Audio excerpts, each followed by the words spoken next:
بڑھتے بڑھتے یہ دنیا کا لوثو بن جاتا ہے۔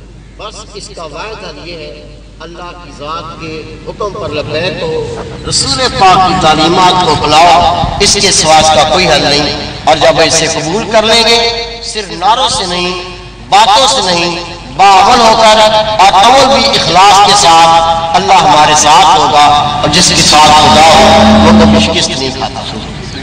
یہ بتائیے کہ مطلب ابھی کچھ عرصہ قبل، چند سالوں قبل دینی جماعتوں کا اجتماع ہوا تھا، اور اس کے ایک اتحاد ہوا، اور اس اتحاد کے نتیجے میں انہوں نے انتخابات میں حصہ لیا۔ ایک بابرکت والی فضا قائم ہوئی پورے معاشرے کے اندر، اور ہر مکتبہ فکر کے لوگ جو ہیں وہ ایک پلیٹ فارم میں نظر آئے۔ اب کیا سمجھتے ہیں دینی جماعتوں کا اتحاد ہے وہ کس حد تک پائیدار ثابت ہو سکتا ہے، اور اس کو مطلب کچھ لوگ اس کو بتا سکتے ہیں؟ جی ہاں، کوئی بھی کام کیا جائے اس میں اگر للہیت ہوگی تو اللہ کی مدد شامل حال ہوگی، بندہ کامیاب ہوگا۔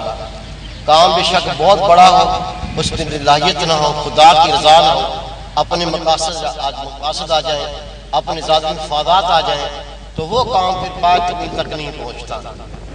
صرف اس بات کی کمی ہے جو کام کریں بے شک تھوڑا ہو، اللہ کی رضا کے لیے ہو، رب کی خوشنودی کے لیے ہو۔ جب اللہ کا بندہ رب کی رضا کے لیے کھڑا ہوتا ہے، اللہ کی تمام قوتیں اس بندے کے ساتھ ہو جاتی ہیں، وہ کامیاب ہو جاتا ہے۔ اور جہاں ذاتی مفاد آ جائے، ذاتی اغراض آ جائیں، وہ بندہ بے شک کام بہت بڑا کیوں نہ ہو، وہ کام انتشار کا شکار ہو کر اس کا نتیجہ صفر ہو جاتا ہے اور ناکام ہو جاتا ہے۔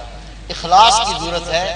اگر قوت حاصل ہو جائے اور اس قوت کے اندر اصلاح نہ ہو، قوت حاصل ہو جائے، تزکیہ نفس حاصل نہ ہو، وہ قوت زیادہ انتشار پیدا کرتی ہے۔ تاریخ کے اوراق پڑھیے، تاریخ دیکھیے، بڑی بڑی جماعتیں بنی، بڑی قوت کٹھی ہوئی، مین پاور بھی ملی، لیکن لوگوں کی اصلاح نہ تھی، قلب کا تزکیہ نہ تھا، اللہ کا خوف نہ تھا۔ اس قوت نے انتشار پیدا کیا، خرابی پیدا کی، ظلم کیے، ڈکیتیاں کی۔ لیکن اگر وہ اللہ کے بندے، نفوس تو چند تھے لیکن ان کو تزکیہ نفس حاصل تھا، خدا کا خوف حاصل تھا، وہ ظلم کرتے نہ تھے بلکہ ظالم کا گلا گھونٹنے والے تھے، وہ ظلم کرتے نہ تھے بلکہ ظالم کے ہاتھ توڑنے والے تھے۔ وہ تھے تو کم، لیکن کیونکہ ان کا تزکیہ نفس تھا، ان کے دل میں خدا کا خوف تھا، وہ چھوٹی جماعت کی دنیا پر خدا کا نور بن کے چمکی۔ سب سے پہلی بات تزکیہ نفس ہے، دل کی پاکی ہے۔ بے شک لوگ کم ہوں لیکن دل پاک رکھتے ہو، خدا کا خوف رکھتے ہو، کامیابی ان کا قدم چومے گی۔ لیکن طاقت بہت ہو، لوگ بہت ہو، افراد بہت ہو، لیکن ان کا تزکیہ نفس نہ ہو، ان کے دل میں خدا کا خوف نہ ہو، وہ طاقت تو ہوگی لیکن وہ طاقت انتشار پیدا کرے گی، اصلاح پیدا نہ کرے گی۔ یہ بتائیے کہ جو اجتماع ہو رہا ہے، 2 روزہ اجتماع، 3 روزہ اجتماع تھا، اور آج آخری دن آپ کا بیان ہے، تو کیا اثرات ہوتے ہیں؟ اس کی بنیاد وہی تزکیہ نفس، دل کی پاکی ہے۔ رسول پاک صلی اللہ علیہ وسلم نے فرمایا ہر چیز کو پاک کرنے کا کوئی نہ کوئی آلہ ہوتا ہے، کوئی نہ کوئی انسٹرومنٹ ہوتا ہے، اور دلوں کی پاکی اللہ کے ذکر سے حاصل ہوتی ہے۔ آج ہر سال دیکھتا ہے ایسے بہت سے لوگ آتے ہیں، وہ خود اقرار کرتے ہیں کہ اللہ کی قسم ہم شراب پینے والے تھے، ہم ڈکیتیاں کرنے والے تھے، لیکن جب مجلس میں پہنچے اس کے بعد جب دوسری ملاقات ہوئی، ان کی داڑیاں باشرہ ہیں، ان کی آنکھوں میں حیا ہے، شراب چھوٹ گئی، ظلم چھوٹ گیا، ڈکیتیاں چھوٹ گئیں، اللہ کی راہ پر چل پڑے۔ یہی وہ کامیابی ہے۔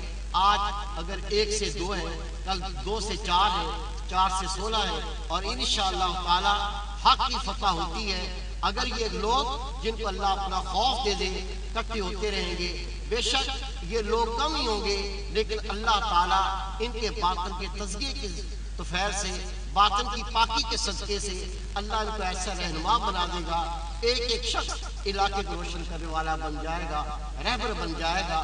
آج رہبر کم ہے، رہزم زیادہ ہے۔ جو خود گمراہ ہو وہ ہدایت نہیں دے سکتا، ان نفوس قدسیہ کی ضرورت ہے جو خود ہدایت یافتہ ہو، اللہ کا ذکر کرنے والے ہو۔ اس لیے قرآن پاک دلیل ہے، رب نے فرمایا ہم نے جن کے دلوں کو اپنے ذکر سے غافل کر دیا ان کی اتباع نہ کرو، وہ تو نفس کی پیروی کرنے والے ہیں۔ ایسے رہنماؤں کی ضرورت ہے، ایسے لیڈروں کی ضرورت ہے جو اللہ کو یاد کرنے والے ہوں، اللہ کی اطاعت کرنے والے ہوں، خدا کا خوف رکھنے والے ہوں، حق پر بلانے والے ہوں۔ انشاءاللہ جب ایسے رہنما جن کے دل میں قوم ملت کا درد ہوگا، ملک کا درد ہوگا، اپنے مفادات کو سامنے نہ رکھیں گے، اپنے اغراض سامنے نہ رکھیں گے، ان کا مقصود اللہ اس کے رسول کی رضا ہوگی، انشاءاللہ یہ قوت وہ آپ کو رنگ دکھائے گی، اس خطہ پاکستان پر نہیں بلکہ دنیا میں اسلام کے جھنڈے لہرائیں گے، اور یہ دین اللہ کے نام سے رب کے فضل سے پھیلے گا۔ اللہ کی رحمت۔